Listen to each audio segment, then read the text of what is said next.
sorry that these sad and faded walls are all I have to offer as a final resting place. This is a poor hospital, you know.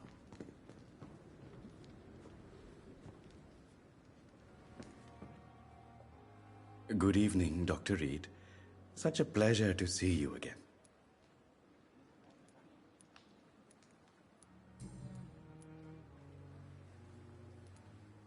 A pawnbroker? I expect you get all types of people here. Yes, sir. All kind of people. For I sell all kind of goods.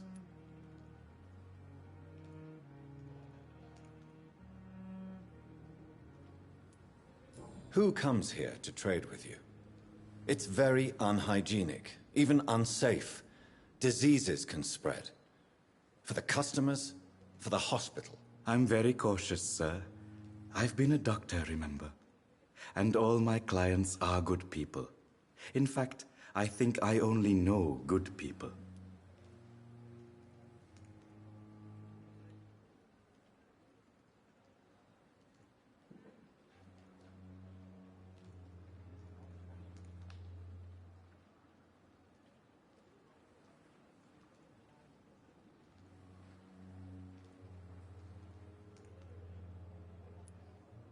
What kind of goods? With the quarantine, it's not always easy to buy things. So I trade, I exchange. Some people sell, some others buy. I like to help.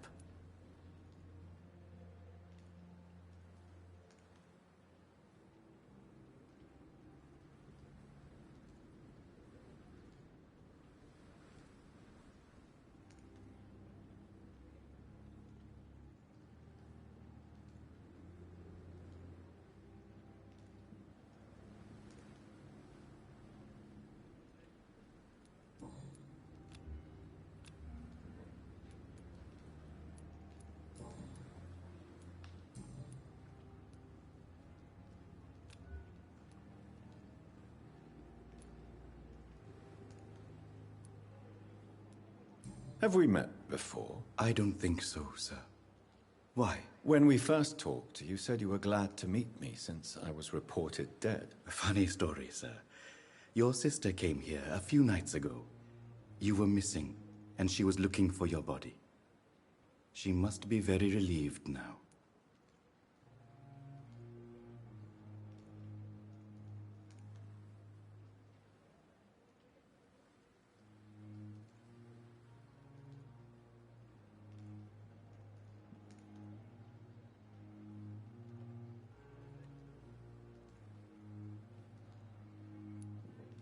Are you afraid or uneasy being surrounded by so many corpses? Why should I? These bodies are empty vessels. Flesh left to decay. Poof! No soul anymore. All gone.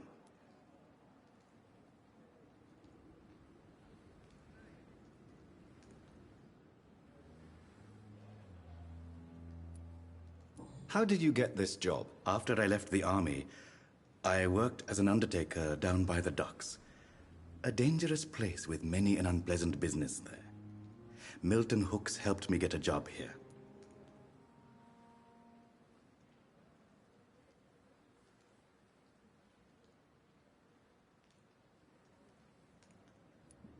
An interesting point of view. And quite an exotic one, too. Most people fear, or at least have a respect, for dead flesh. Sir, as a medic during the war, I learned to face my death and the death of others. It's the pain we have to tame, not death itself.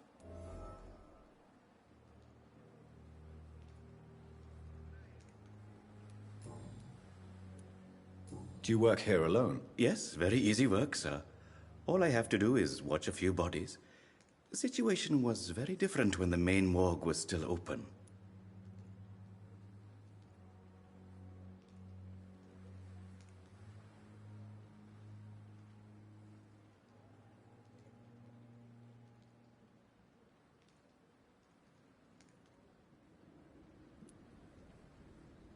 Why close the hospital's main morgue? It was for sanitary reasons after the beginning of the epidemic.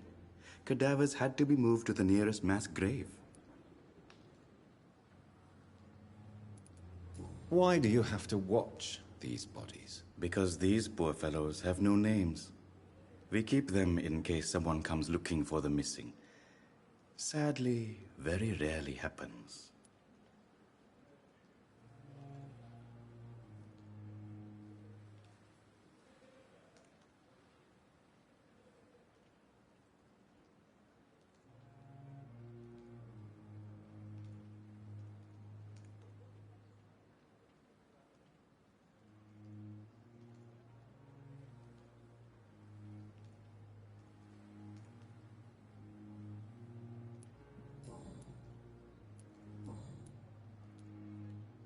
Goodbye, Mr. Chidana.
It's a leech! Hit it!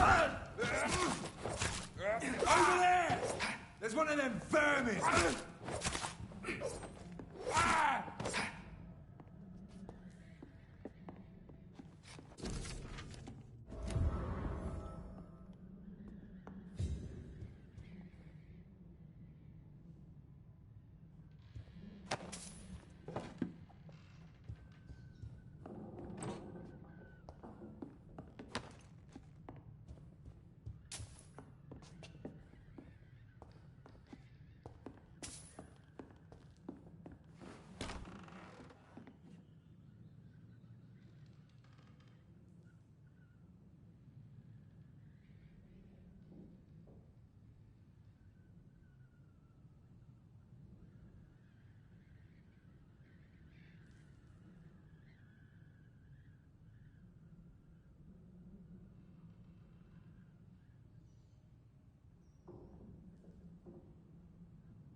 daily routine.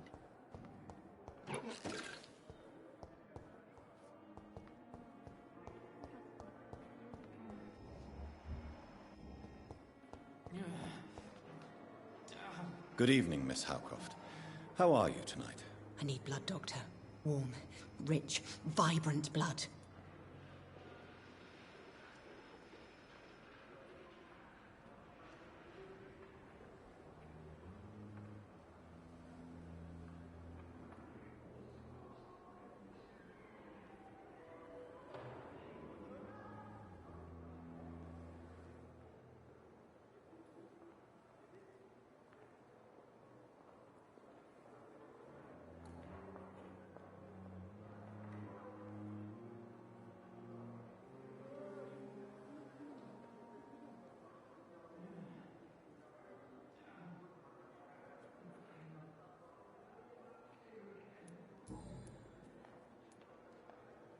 Tell me, Thelma, why do you feel so attached to Mr. Elwood? Why him? I'm not sure, Doctor. I think we have a bond of some sort. We've both suffered so much. He's the only mortal I find interesting.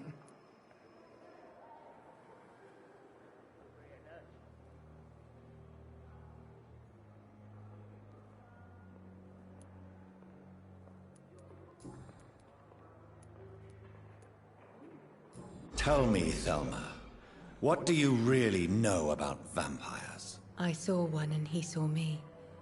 I watched him hunt and kill. I saw his terrible wounds heal as his victim died. And then I knew I was saved. You mean you actually saw a vampire? Here in London? Yes. And it has been the answer to my pain. I must drink and kill to regenerate my decaying body. I am a vampire too.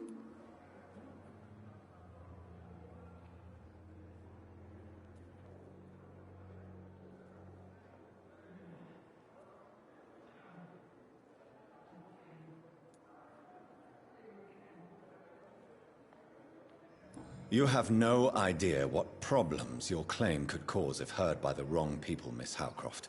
You must stop this nonsense, now. Why fear the truth? Strange things live in the dark, Dr. Reed. Strange and ancient beings that were here before this island even had a name.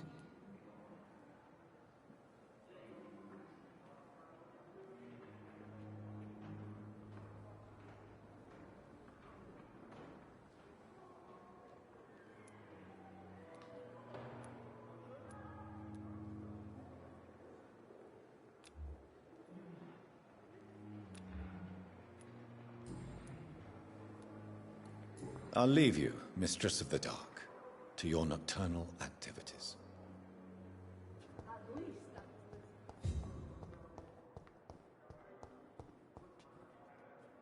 Good evening, Mr. Elwood. Evening, Dr. Reed.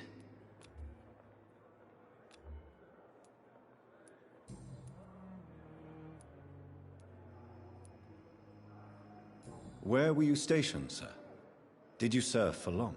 I really don't want to talk about all this shit. No offense. I was pushing too much. I served in France myself. I just wanted to know what happened to you. You were an officer, weren't you? Then I doubt we fought the same war, sir. No offense.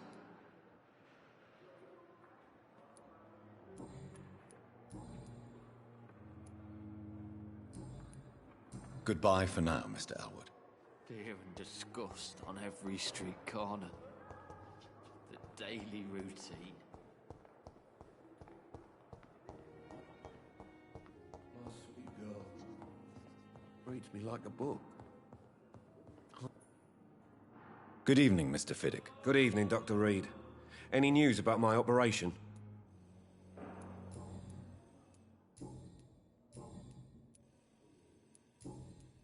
Goodbye for now, Mr. Fiddick. I'll see you later. I will not let you down, my boy. Come now, we can handle this. Dr. Reed, may I help you?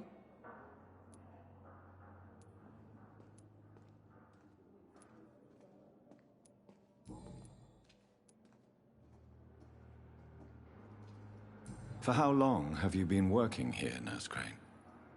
I first volunteered at the Pembroke in 1911, a few months after Dr. Swansea was appointed. And before you arrived here? If you must know, this was my first job.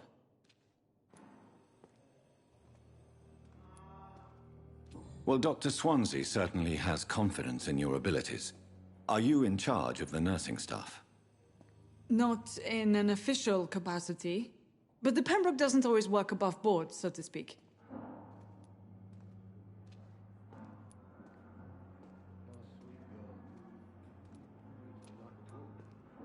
How is the duty roster organized?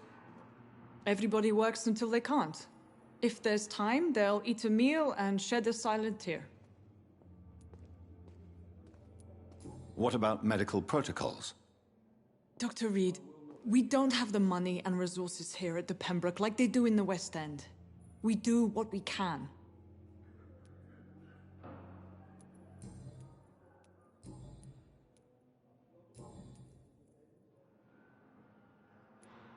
What can you tell me about the epidemic, Nurse Crane? I've been out of touch since I've come back to England. Everyday folk don't know how bad it is. The papers certainly won't tell them. Not as long as the war is raging on, anyway.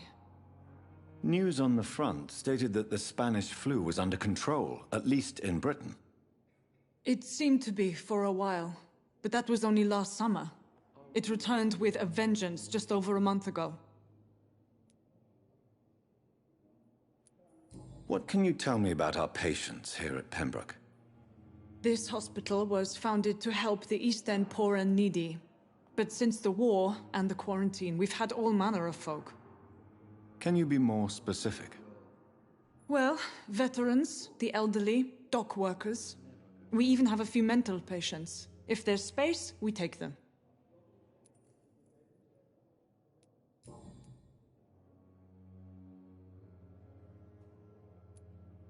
I'll see you later, Nurse Crane.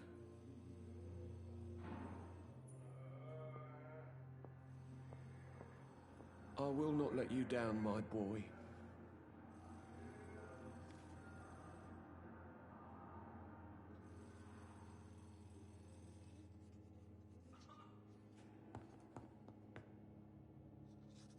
Good evening, Doctor. I believe we're going to be working together. Dr. Reed. Dr. Swansea informed us of your arrival, but I could not dare to believe we'd have such good fortune. Such an honor, sir. Thank you. And you are? I am Thoreau Strickland, Dr. Thoreau Strickland. I'm a great admirer of your work, Dr. Reed.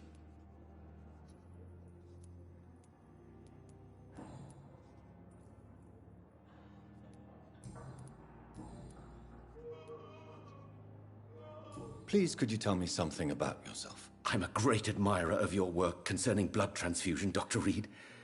I run my own experiments. I'm convinced it's the future.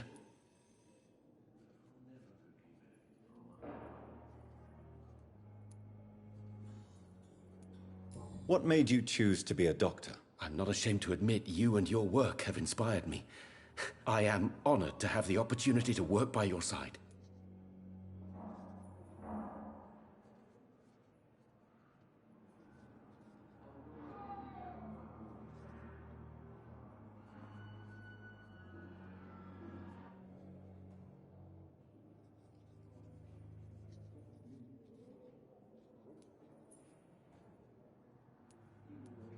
It's always a pleasure to share scientific and medical knowledge with someone eager to learn. I'll be glad to help you if I can. This epidemic may be the century's most terrible disaster, but I'm convinced that we, as doctors, are the only ones able to defeat it.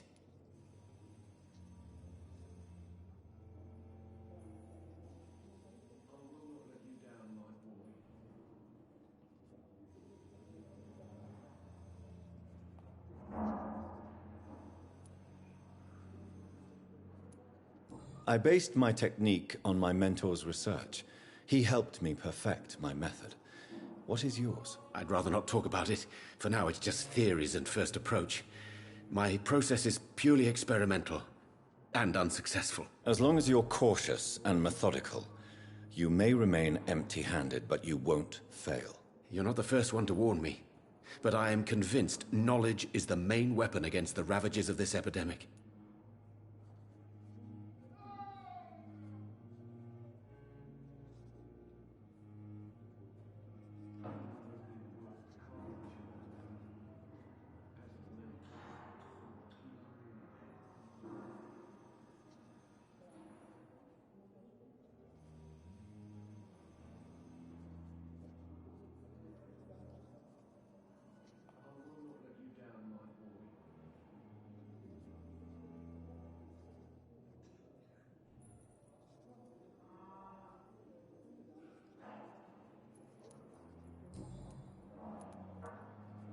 What can you tell me about the Pembroke? Well, it has always been an honor to work with Dr. Swansea.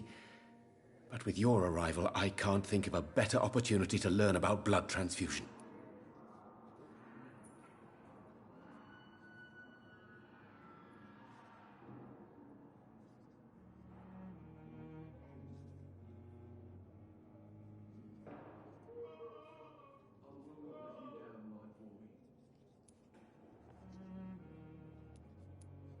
You seem quite optimistic. It's a rare and precious attitude in these difficult times. I'm convinced that this epidemic is a test of endurance and dedication for us men of science. Questions remain about our capacity to resolve the situation. True, true. Last summer, during the first wave of the epidemic, I used to joke with Milton about the extra work. We're not smiling now.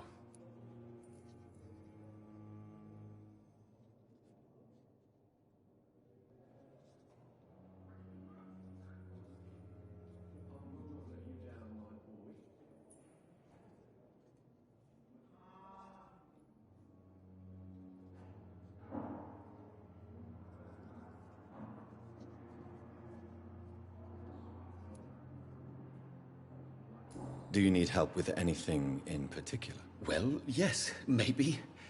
I'm waiting for a batch of products I ordered for my personal research, yet my supplier seems to have vanished. Do you want me to play the errand boy for you? Oh no, Dr. Reed.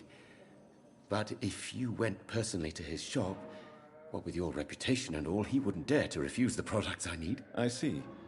Well, give me the address, for I may pass by if I have time.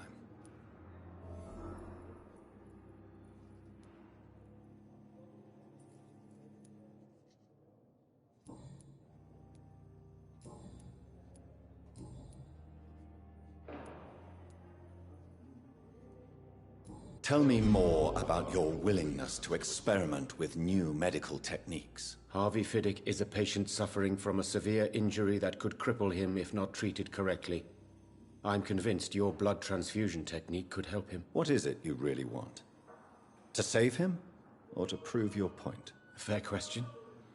I want nothing but to save my patient, Dr. Reed. Especially since I know Mr. Fiddick's story.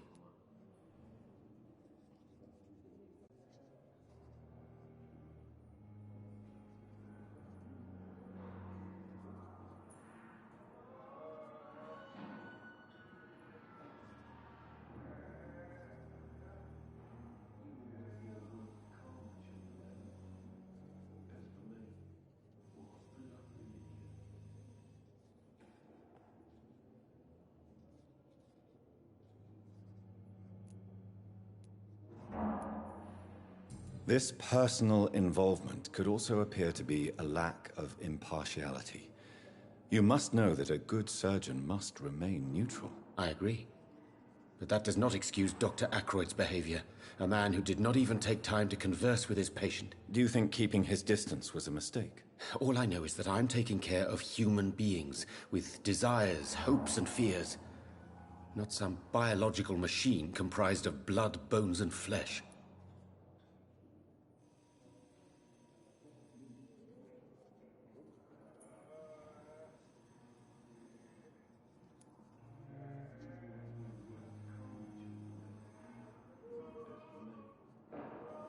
Tell me Mr. Fiddick's story. Our first diagnosis was compromised because Mr. Fiddick lied to us about the real origin of his injury. He first claimed it was an accident. But why would he hide such crucial information from us? Because he is a proud father, ashamed of putting his children at risk because of his own negligence.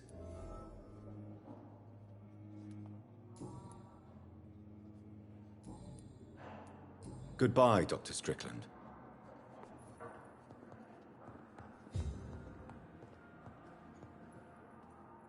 Good evening, Mr. Fiddick. Good evening, Dr. Reed. Any news about my operation? Tell me about your injury, Harvey. Why do you feel so guilty about it? My wife died because of me. And now I may lose everything because I've been careless enough to hurt myself. What an arsehole.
I'm so tired.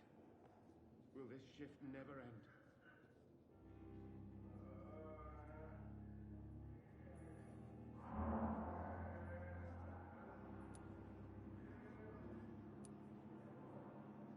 You can't hold yourself responsible for your injury, Mr. Fiddick. Unless you tried to hurt yourself. Of course I didn't hurt myself. But I can't work until my arm is fixed. My children need to eat, Doctor.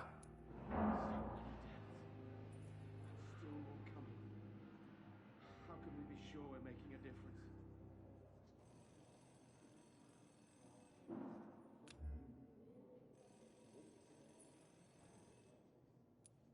How could your job be responsible for your wife's death? I was working a double.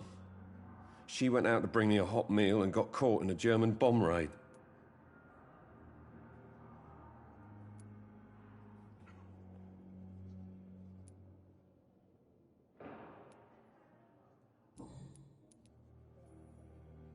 Tell me more about the death of your wife, Harvey. 1915.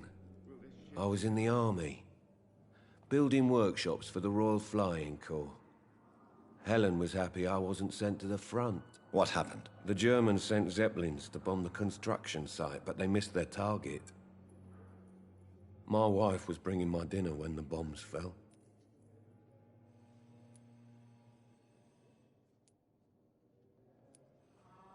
How are your children after losing their mother? They were smaller then.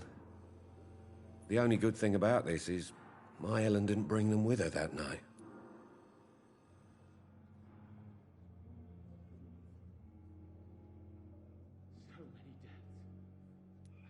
I'm sorry for your loss. So many died during the bombings. I served in France and witnessed the carnage there. I would like to say that she didn't suffer. Truth is, I have no idea. I just know that I'm all that me kids have. Poor little bleeders.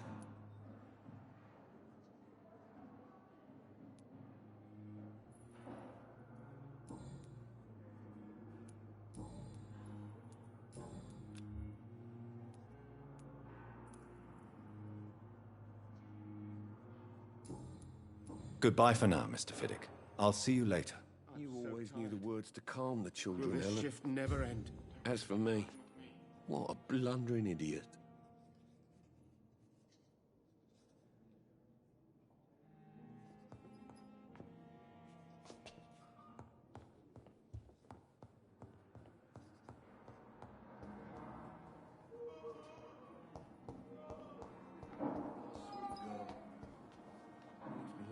Good evening, sir.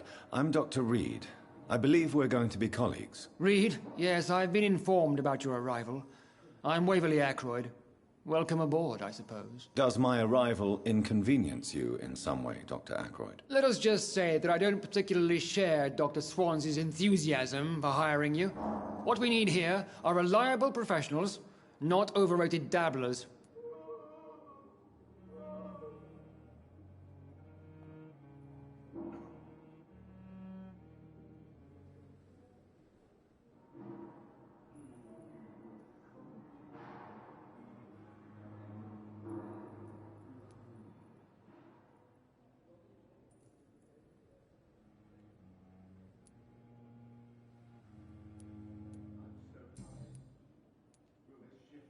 I don't know what you've heard about me, but I have already proved my value as a practitioner. I don't question your skills, Dr. Reed, but your motive.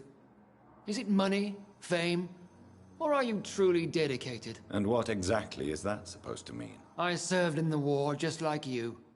But unlike you, I did not use the wounded to play the modern sorcerer. Be careful what you insinuate, Dr. Ackroyd. I only want you to admit you used those men to improve your theories.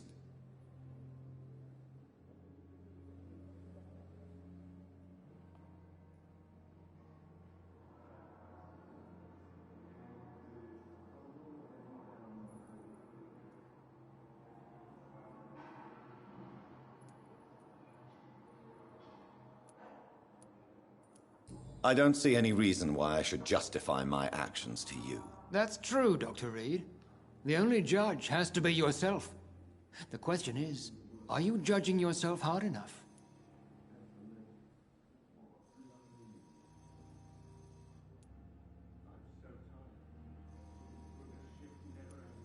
It seems you have bad memories of your military service. I refuse to see this industrial slaughter as scientific progress. War only reveals the worst in men. We can at least agree on something, Dr. Ackroyd.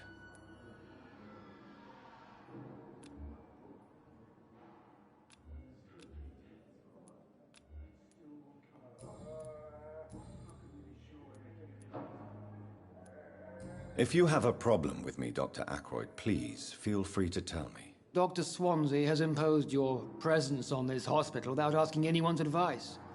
The benefit of his position. But I don't agree with it. I know we've never met before, but I believe this hospital could use all the help it can get. You will agree with that, I'm sure. Oh, but I have heard about you, Dr. Reed.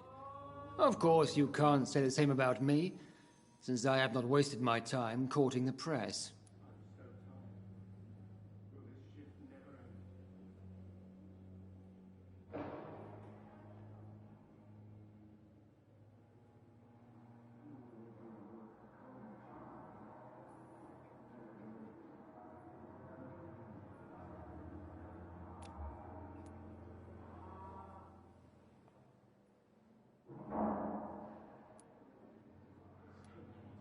There is no need for such animosity between us.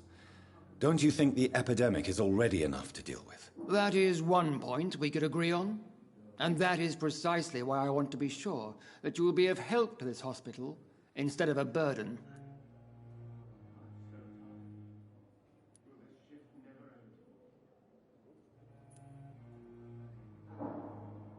Since your tenure in this hospital is longer than mine, perhaps you can tell me more about this place. Let's just say I'm tired of the carelessness around me. I have always respected the skills of Dr. Swansea, but over time his enthusiasm has become displaced. Carelessness? Exactly what are you talking about? We're here to save lives. The people who trust us are not volunteering for experimentation. They're here to be healed. I don't intend to run any radical experiments, Doctor. Even if I, as any good practitioner should, express an interest in pushing the boundaries of medical research. Modern medical methods were created through audacity and ego. But there are rules in our line of work, and they're here to protect our patients.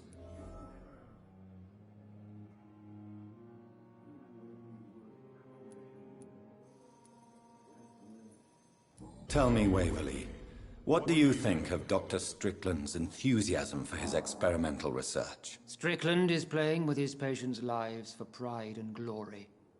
Now that, sir, is unethical. Are you thinking about something in particular? Harvey Fiddick needs delicate surgery.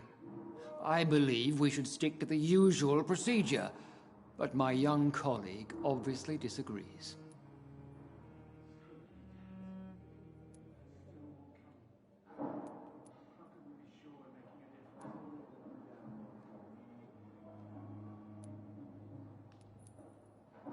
And are you not afraid that your rivalry with Strickland may be blinding you? Rivalry? I guess you could call it that. But I will never be childish enough to let my personal feelings affect my judgment.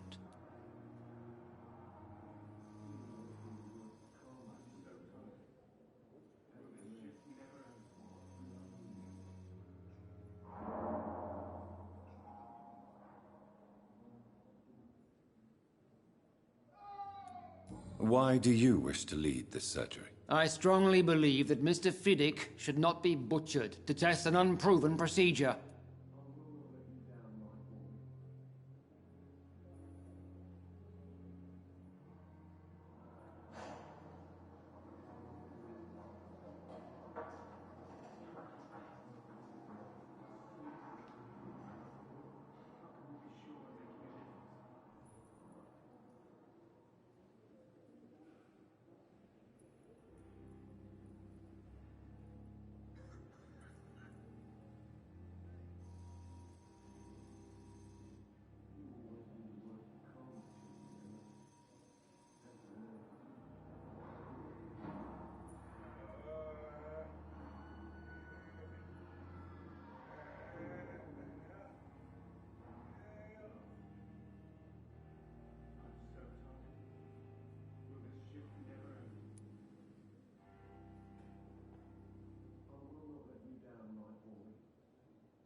Other people may say that's too conservative a point of view. Conservative?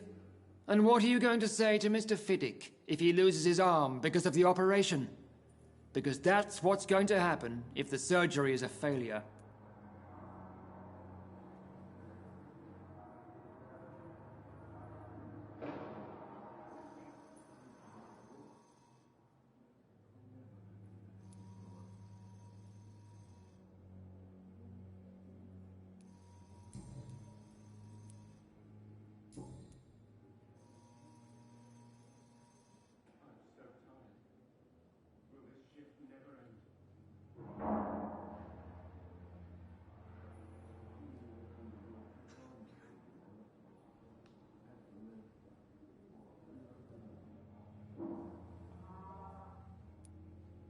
Thank you for your time. We'll talk later.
You are going to reveal all your secrets to me, even the darkest thoughts in your heart. My blood and soul, they belong to you now. The life running in your veins.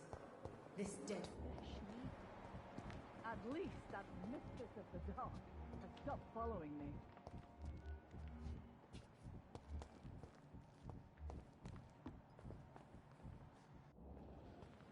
Good evening, Milton. Good evening, Doctor. Still trying to save lives?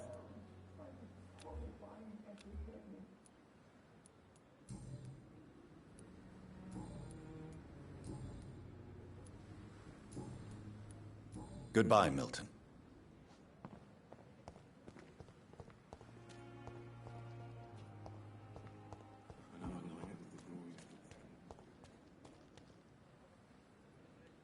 Hey, Doc.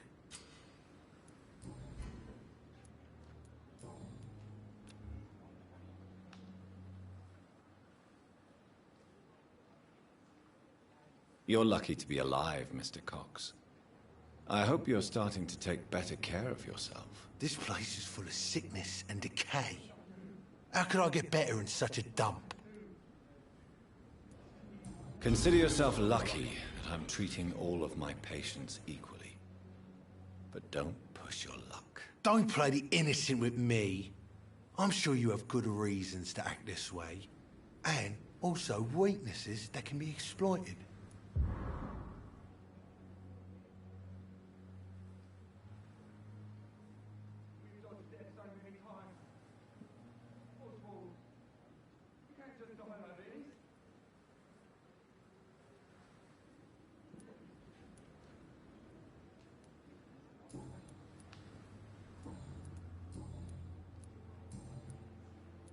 I'll leave you for now, Mr. Cox.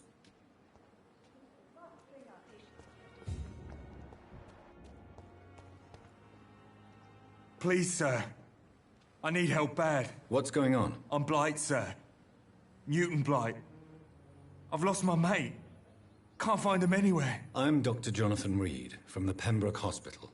Please, calm down and give me more details. Oswald and myself were both infantry, sir. We were en route for the hospital, but...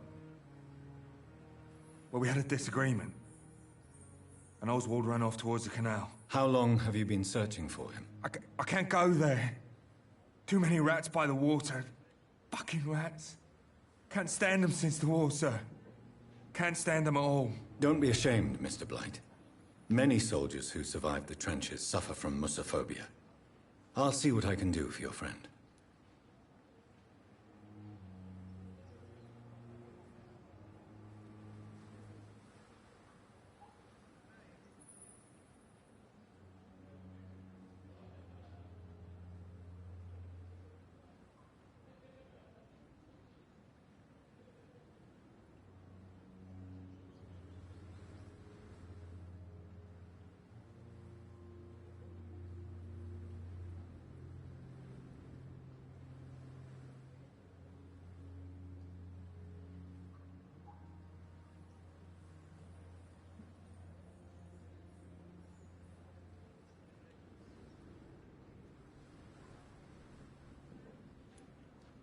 I have all the information I need for now. If I find anything out about your friend, I'll let you know as soon as I can. Thank you, Dr. Reed.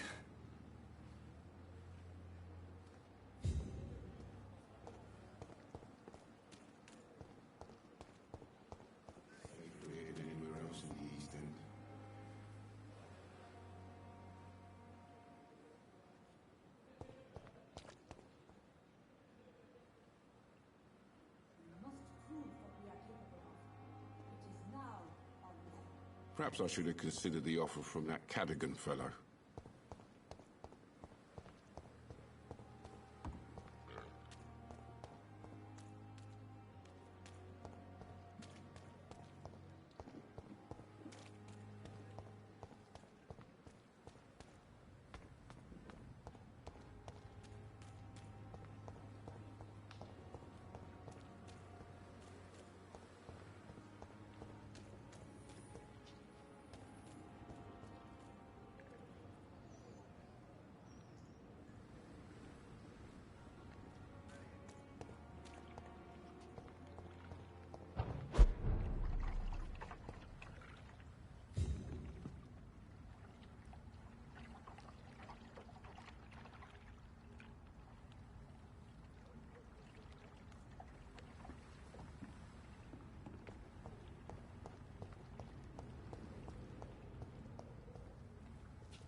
You're mine, Vamyr!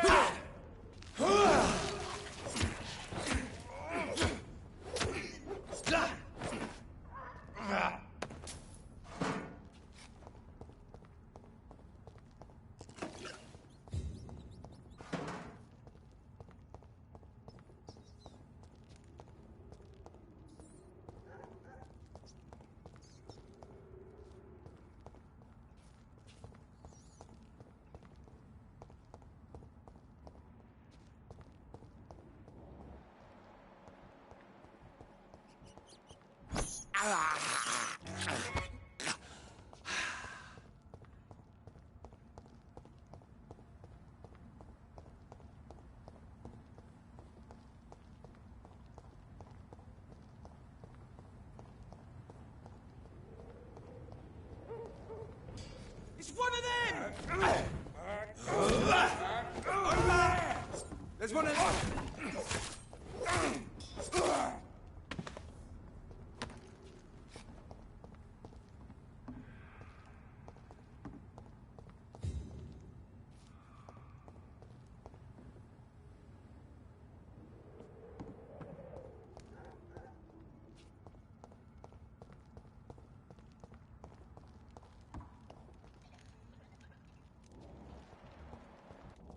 A leech! A leech! He's mine! I'll take it! Dead!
Step away, sir.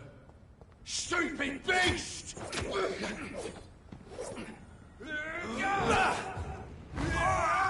Take its head!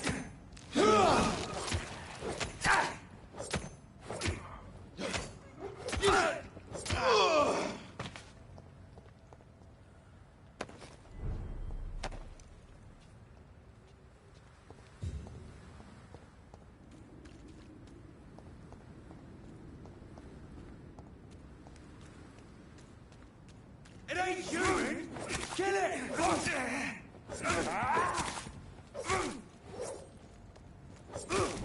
Fuck, it's fast!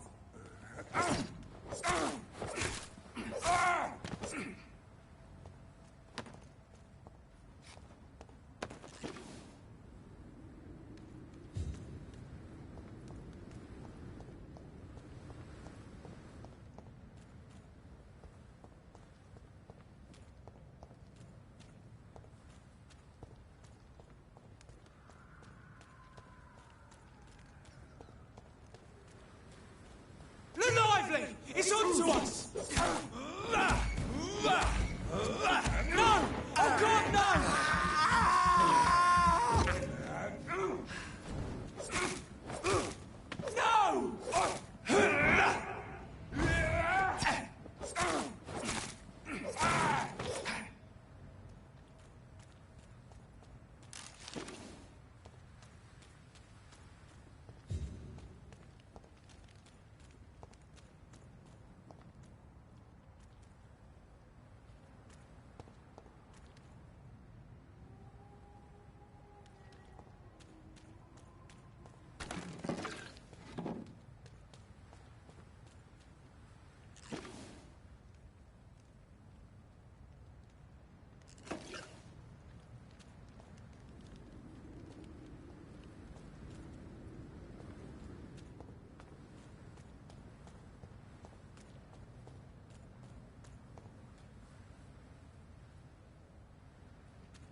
He's mine!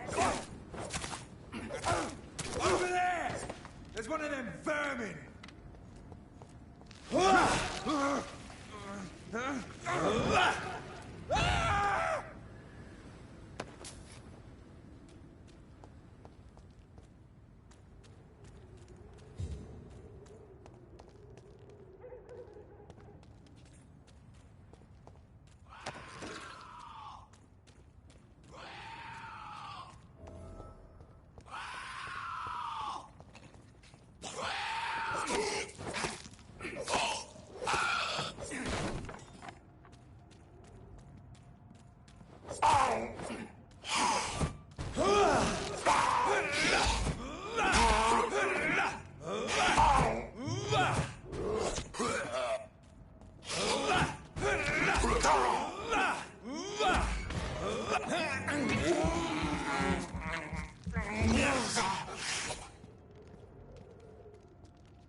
Fool. Heartens me to know you can't see me, my sweet queen. Perhaps we should have listened to what the idiot had to say first.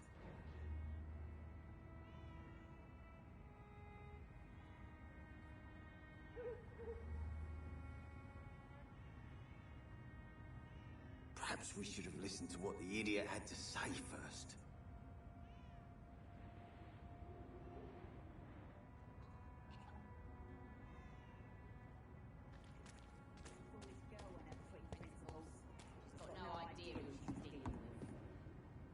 Good evening, sir. Who the fuck are you? Don't you see I'm busy here? Dr. Jonathan Reed, that's who I am. And who are you? Ah, some fancy gentleman we've got here. Clear off. We don't want strangers on our streets. So you won't tell me your name, then? The name is Booth Digby. Maybe I'll ask my boys to break one or two of your bones, just so you remember it.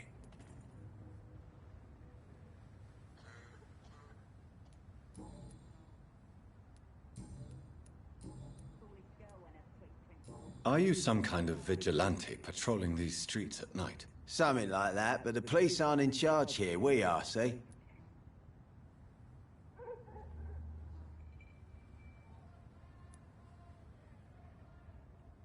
So, tell me about your gang, then. What? Have you got a death wish? You really want me to answer that? Well, yes. You seem so proud of your status. Why not tell me who you're working for? Oi! I'm the boss, all right? The Wet Boot Boys work for me. All of them. Situation round here is better than other districts because of us. Because of me.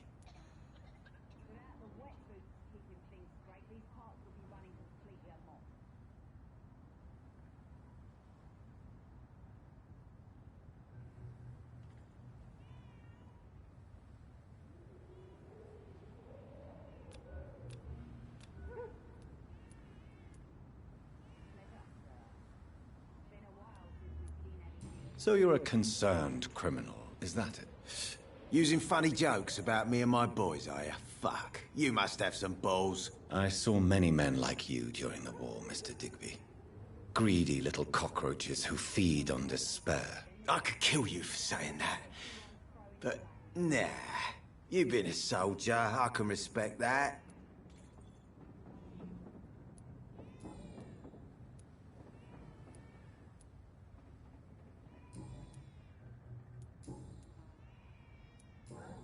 Goodbye, Mr. Digby. She's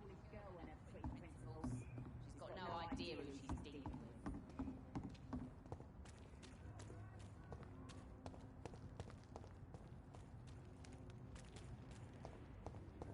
Laughing at it first. But to think, he's a bloody vampire hunter. Without the wet boots keeping things straight, these parts would be running completely amok.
didn't deserve this.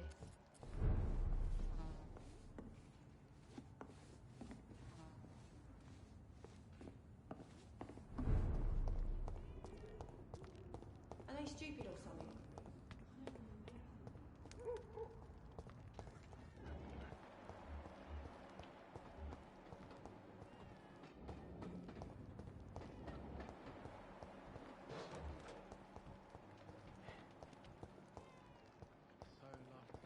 I cannot enter.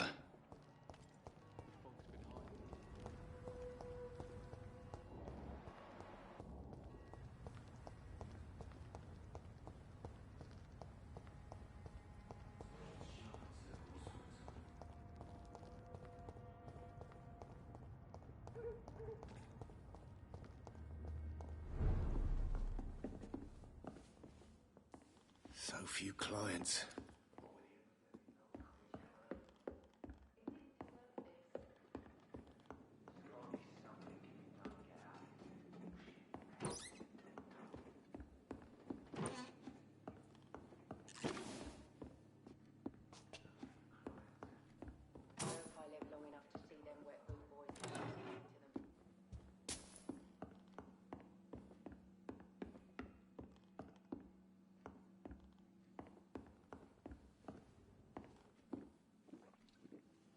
I think I'm losing my mind. I should have offered a drink to the boy. Be he cursed or not, he's just another lost orphan.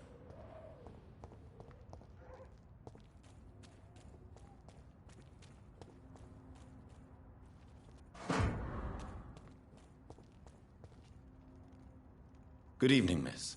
I am Dr. Reed. May I ask you a few questions? Who are you? What do you want? As I just told you, I'm a doctor. From the Pembroke Hospital, actually. The Pembroke Hospital, you say? I ain't paying any bill left by Clay. I'm not here to collect payment, Miss... Miss Edwina Cox. So what do you want then? Fancy buying something from me, maybe?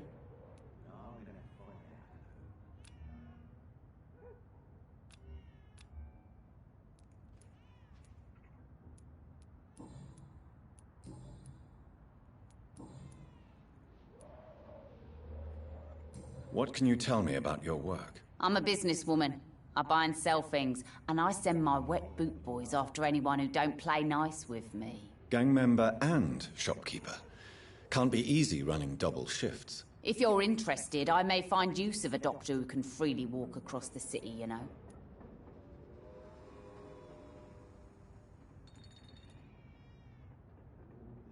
You're quite blunt, aren't you? I like people who know what they want and say what they think.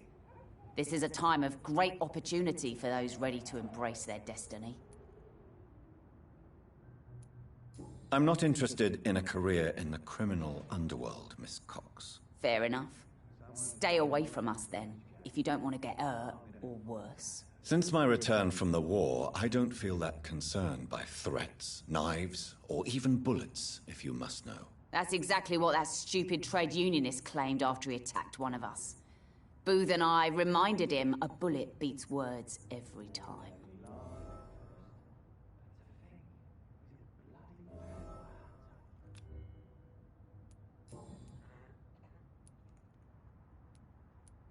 What can you tell me about this part of town? You can't trust anyone around here. As soon as you lower your guard, you can be sure some arsehole will take advantage of you.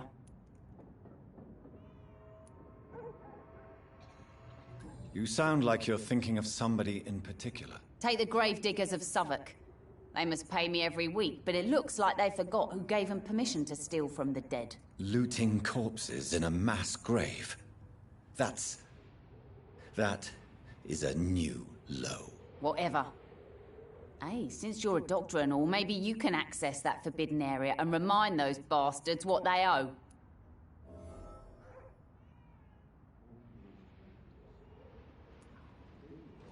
Really? Don't you think that's a little bit excessive? Bastards, all of them. This region only responds to violence and threats.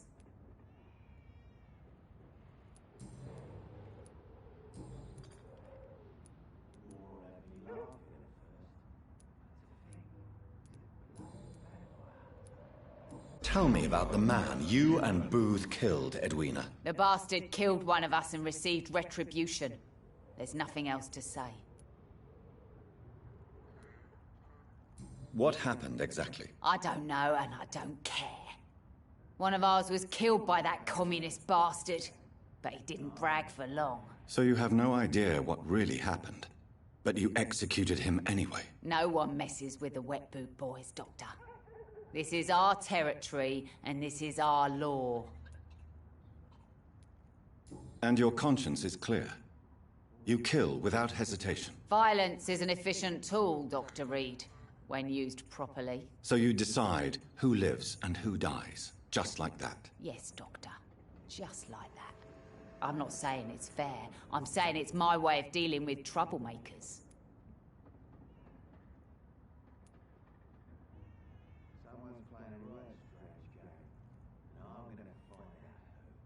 And your conscience is clear. You kill without hesitation. Violence is an efficient tool, Dr. Reed, when used properly. So you decide who lives and who dies, just like that. Yes, Doctor. Just like that. I'm not saying it's fair. I'm saying it's my way of dealing with troublemakers.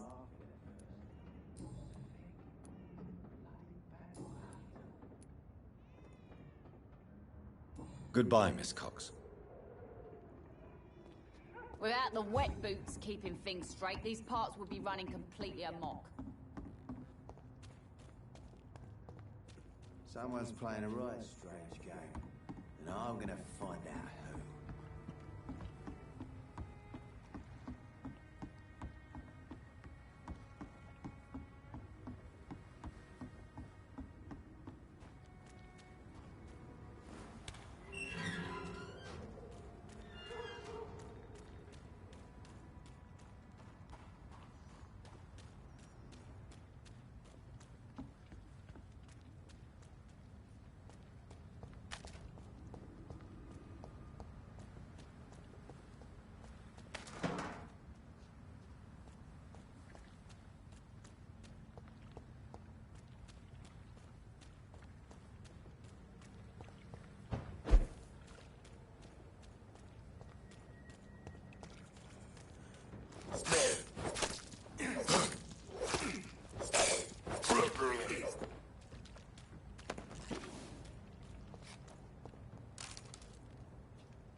This must be Clay Cox's knife. A fine blade. No wonder he wants it back.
going to reveal all your...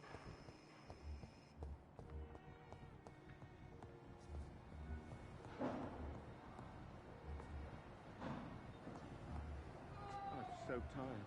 My sweet Will girl. this shift never end? Reads me like a book. I wasted too much energy for so little result.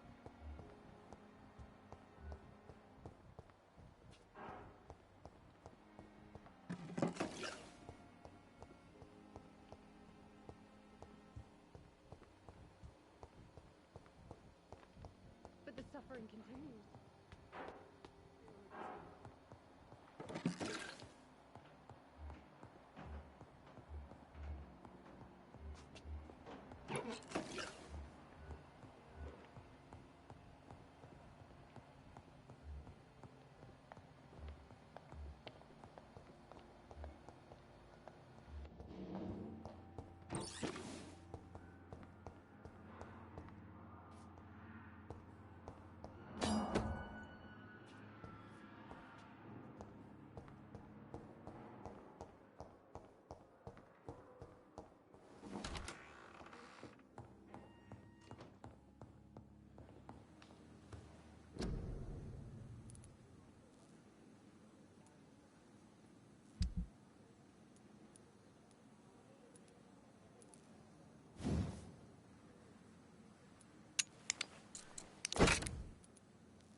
Please, Jonathan, come in. Fascinating, is it not? In the last decade, so many mysteries have been brought to light with our microscopes. The human body, biology's penultimate frontier. The more we explore its boundaries, the less we're able to trace a clear line between life and death. You, my friend, have a foot in both countries. The view must be vertiginous. It's at least as vertiginous as chatting about vampires with you, I would say. This must be all so new to you. This area of town, the hospital, a brand new life. How stimulating it must be. I wish I could share your enthusiasm, Dr. Swansea. But my condition defies scientific categorization. Undead? Unalive? Immortality defies logic. I cannot express my thrill at this serendipitous turn of events. The world's most eminent specialist in blood transfusions, a vampire. One might say a gift from heaven.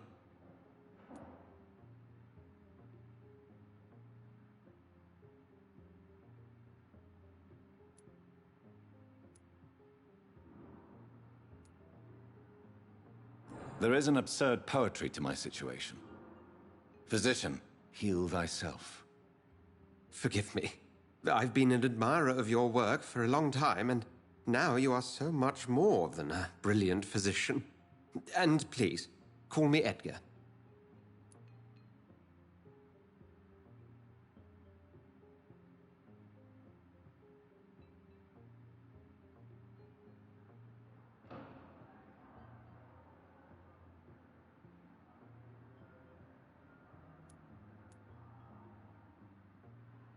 I'm not some doe-eyed student, Edgar.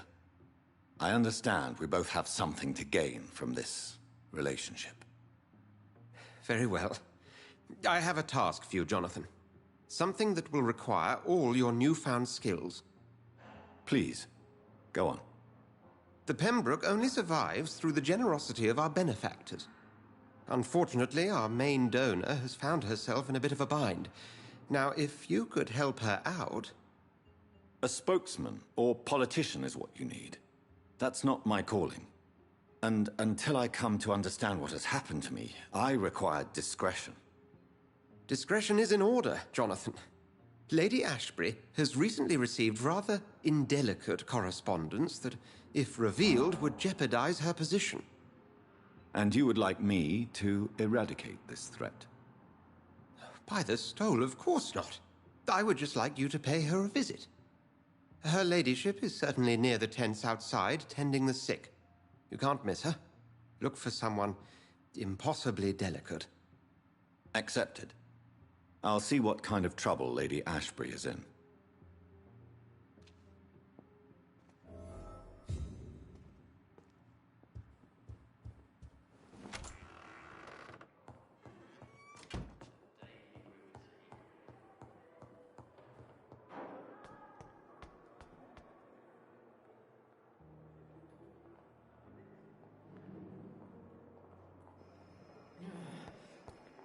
Damn. The pain. It's here again.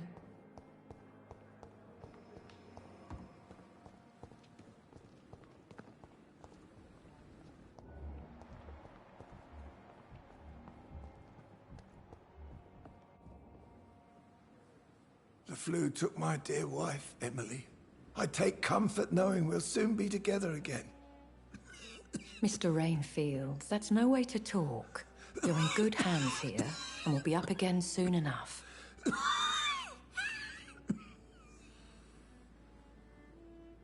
Now do me a kindness and get some sleep. I'll be back round later. Your words are kind, the blessings of an angel. You're the sweet, sweet lady of mercy.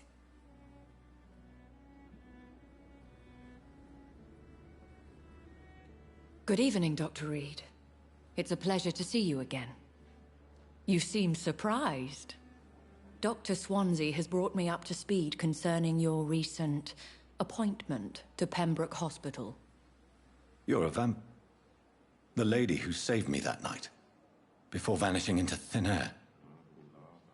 I remember you from the pub with Dr. Swansea. Indeed. Allow me to introduce myself formally this time. My name is Lady Ashbury. I remember you well, in spite of the brevity of our encounter.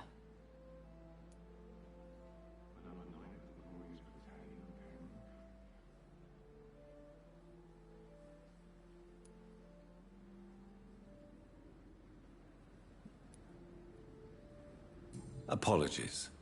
You've taken me by surprise. I'm very happy to see you. The pleasure is mine, Doctor. I hope you're more disposed to answer my questions now. You must have countless questions, but our rather urgent matter first. Swansea has explained. My cover, if you prefer, has been compromised.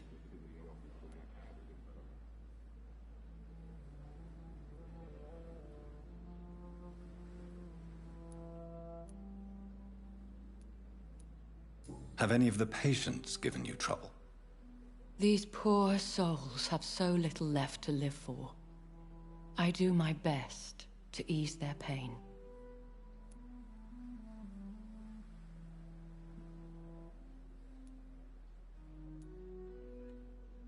The world would be a better place if it were cared for by women like you. You make me blush. I am simply a necessary evil. Pardon my boldness, Your Ladyship, but I have questions concerning this condition we share. As a newborn, your hunger for answers is rivaled only by your thirst for blood. But the questions need wait. I'm a scientist. My trade is in the deciphering of mysteries, and I need information to feed my mind. I will gladly answer every question you have, but first, prove yourself capable of resolving my predicament without eating the culprit.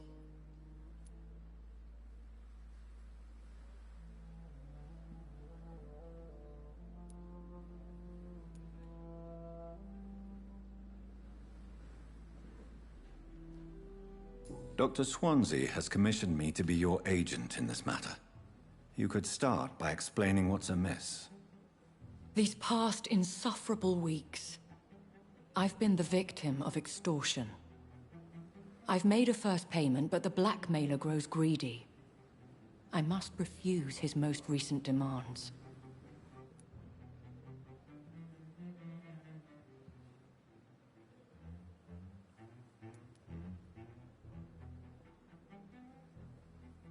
What are your expectations? Please be precise. As the newly appointed surgeon of this hospital, you are in an excellent position to ask innocent questions and deftly learn the identity of my blackmailer.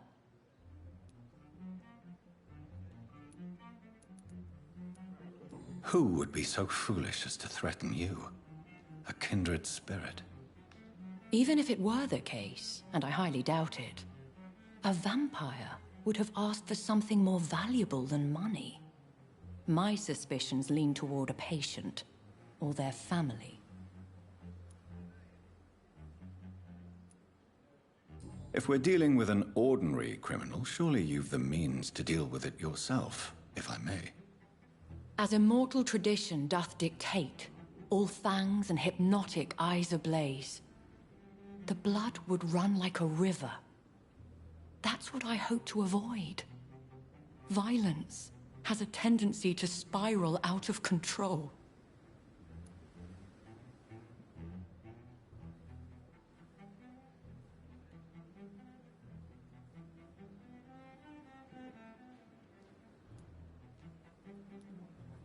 Please continue. Every detail is essential. I'm your man. My embarrassment in this matter is eclipsed only by my shame at having put the hospital at risk.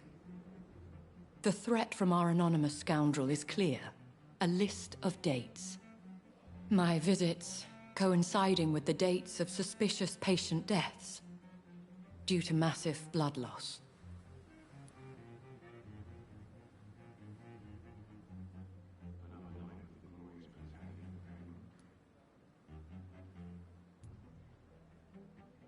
Is it true? Now aren't you the blunt one?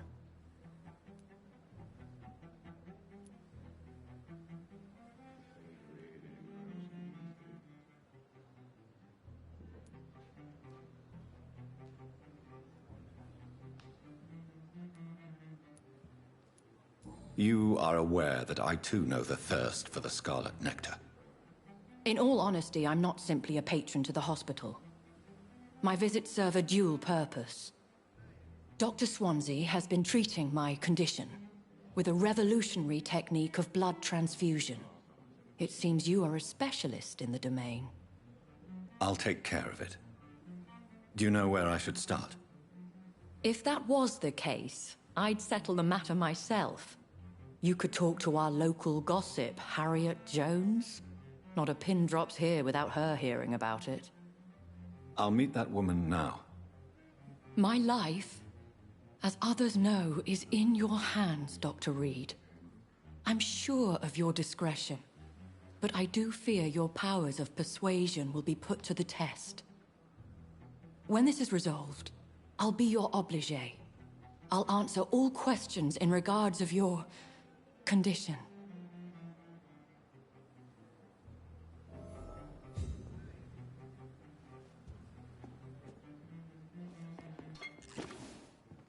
The Pembroke is so lucky